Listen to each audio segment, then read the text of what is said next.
So guys, mag-online appointment tayo ng SID. Tara, samahan niyo ako, let's go. Click niyo na agad kung may Google kayo guys. Tapos, i-search niyo ang SID Marina. Ayan. Pagkatapos mong i-search, click mo yung Marina SID SRB OAS. Yan, i-click mo yan guys. Yan, tapos punta tayo dito, click close. So guys, click nyo yung schedule an appointment. So kung may SIRB kayo, click nyo yung yes. Pag wala, click nyo yung no. Ayan. Tapos basahin nyo lang yan, tapos continue na agad. Ayan, basahin nyo yan, tapos continue. Tapos, ayan, check nyo yung mga requirements. Pag okay na, i-agree nyo na. Para mabilis na tayo. Ayan guys. I agree. Ayan, pilapan natin to guys.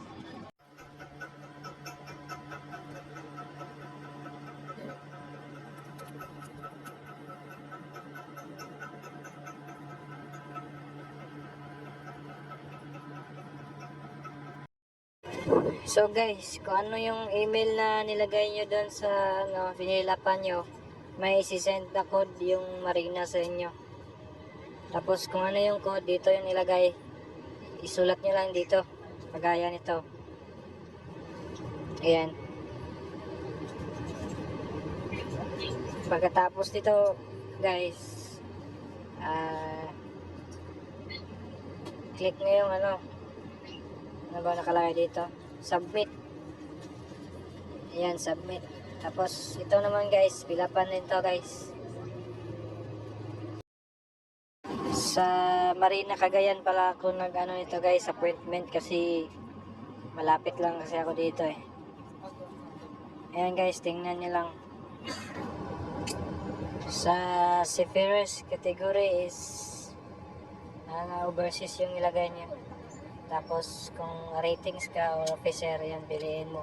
Ratings kasi ako, kaya ratings pinili ko. Tapos click yung is ID. Tapos kung baguhan ka lang, so new yung click nyo. Tapos next na agad guys. So guys, tingnan nyo dito sa Marina Cagayan, maraming slots. Pero yung kinuha ko yung November 6. Ayan. Sa Manila kasi wala na. Halos puno na. Paunahan na lang dun sa Manila. Ayan. 6 slots na natira sa sa 8 to 10 a.m. Yan, pinili ko tapos next na kayo agad.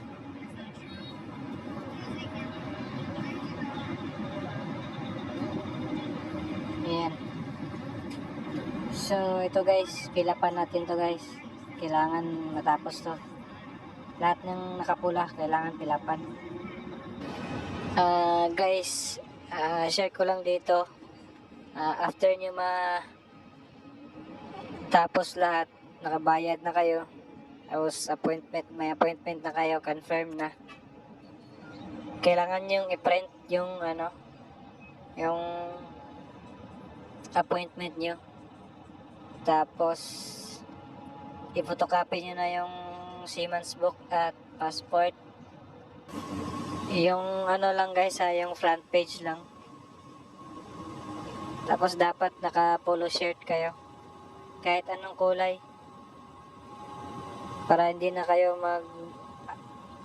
renta ng uniform doon sa Marina. Sa labas ng Marina, I mean. Yan. Tapos guys, yung kung paano magbayad ng sa GCash. Kailangan may GCash na kayo guys. Para yung pagbayad is madali na lang. So isi-share ko yun sa next video ko guys. Para panoorin nyo na lang guys kung gusto nyo malaman paano magbayad gamit yung GCash. 600 pala yan guys. Tapos pag sa GCash magbayad, may dagdag na 50 kaya 650 lahat.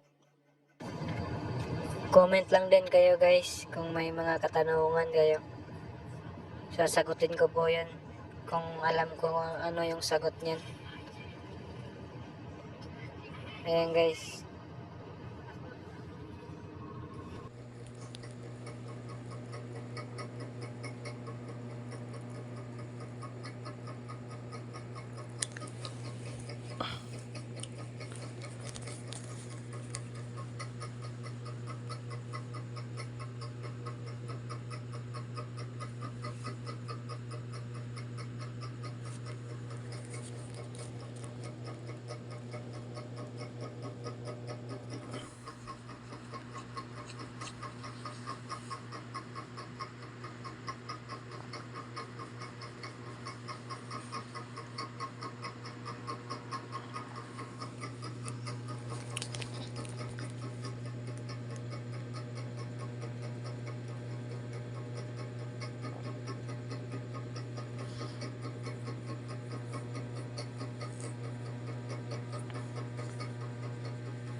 So after nyo ma-fill upan guys, ito yung lalabas.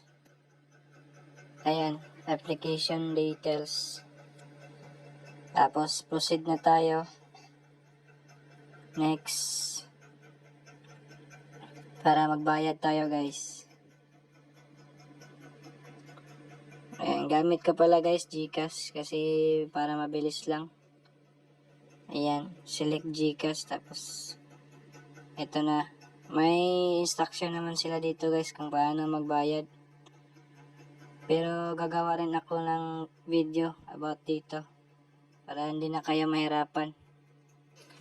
Huwag niyong kalimutan i-click yung generate reference number guys kasi yan yung i-type doon sa GCash pag magbayad. Bali 650 lahat yung babayaran natin. Ayan. Lalabas yung reference number. Yan yung reference number. Kailangan mabayaran natin agad yan guys kasi may oras dyan sa baba. Tapos after nyo magbayad, magde-text yung Marina. Tapos i-check nyo yung appointment status kung confirm na ba. So pag confirm na guys, ipiprint nyo agad kasi hanapin yan dun sa Marina. So guys, yan lang po. Kita-kits sa susunod na video. Comment lang kung may mga katanungan kayo.